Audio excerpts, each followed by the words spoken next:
since the movie Toy Story came out, I, as well as I'm assuming a lot of other people, really wanted a Buzz Lightyear show. Everything he described about his world just sounded so much fun. Flying through space, defeating the evil Emperor Zurg, fighting aliens, blasting things, blowing them up.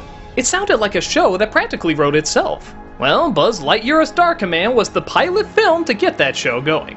And as pilot films go, it is pretty much just an hour-and-a-half long Saturday morning cartoon.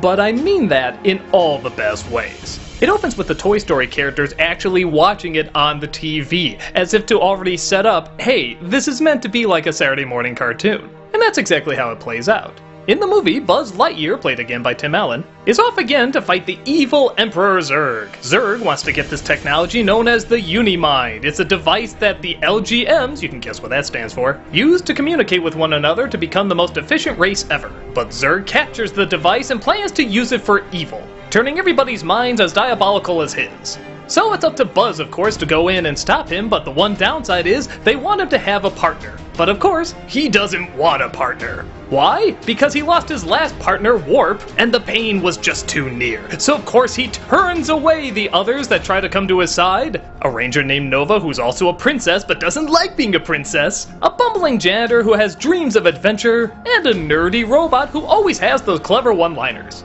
This setup is of course about as stock as you can get. But the thing is, with the way it's written, it's aware that it's stock, and it has fun with it. There's a lot of great comedic talent behind these characters, including Nicole Sullivan, Larry Miller, and Wayne Knight, who's practically unrecognizable as Zurg. I think they're distorting his voice a little bit, but whatever they're doing, they make it sound great. It's both kind of menacing, but super hilarious at the same time. You're telling me my plan. I already know my plan. I made up the plan. It's my plan. What I don't know is how close you are to accomplishing my plan! Yeah, kind of an outdoor voice there. The atmosphere gives you what you're looking for, with spacemen and women traveling through space and shooting up aliens, but it also has this clever side to it.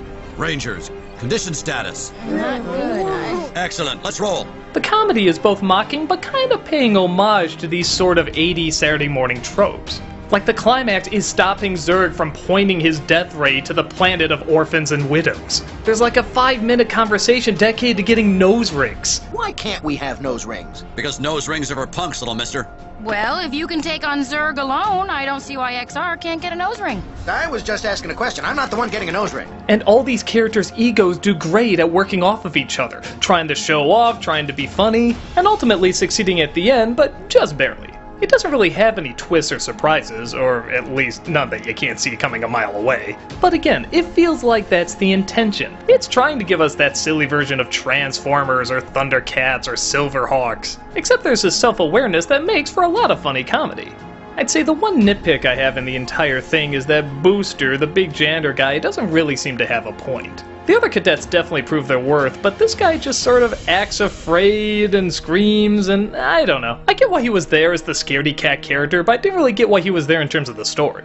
But again, story is not a big thing here. What is big is the adventure, the comedy, the characters, and they all do great.